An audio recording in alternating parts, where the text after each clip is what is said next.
At this rate they would be swimming in an hour or two. She was trying not to show him that she was risking their lives by trusting the voices he told her not to listen to in the first place.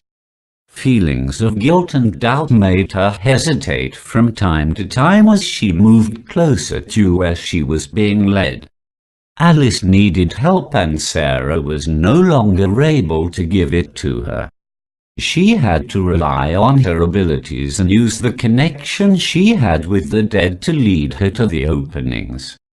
She knew the dead things weren't all good. She wasn't stupid enough to believe they were out to help her, but for all evil ones that roamed the land, there were a few bright spots still visible in the darkness.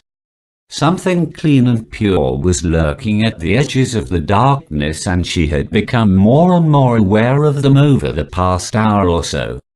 Somehow a few good souls had managed to break through the barrier and make their way out into a world that had been dominated by the worst of beings. True, they did not hold enough power to push past the dominant foul beings, but they were there nonetheless. And while she wasn't quite sure which type of soul was guiding her toward the entrance below, she was desperate enough to risk following it and lying to Randall about what she was doing. The spirit that was guiding her noted her reluctance, the slowing of her steps and the brief pauses as she got nearer and nearer to what it had assured her was the way to the refugee's hidden place. And it addressed her quietly as if it were. The girlish voice asked with a slight tremor.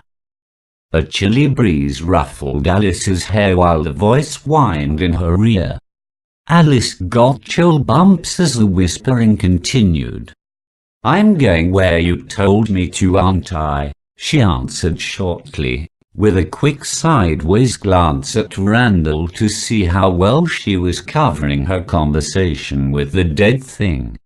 He merely smiled at her encouragingly as she pulled him closer to the opening now visible several hundred yards in front of them. His supportive behavior was making her feel even more guilt about what she was doing. Alice moved forward, allowing Randall to pick up the pace for both of them even as she continued to listen to what her unseen guide was saying. "That's true, you are," the little girl in her head said as they got close enough for Randall to see the door without Alice's help. But the voice didn't sound any happier when she acknowledged it once again. The tone got lower, hesitating for a second as if it weren't sure what to say to her next. The silence stretched out as Alice studied the door that was now so close to them that she could feel warm air flowing from it. Nestled in between two piles of pink and white coral, the only covering available in what had once been seabed, the portal beckoned to them with the promise of accomplishing their goal. So pretty, it practically invited them to enter, the light coming from it that lovely golden green color that reminded her of a nightlight she had as a little girl. The nightlight had been shaped like a small castle with little windows putting out just enough illumination to keep the darkness at bay.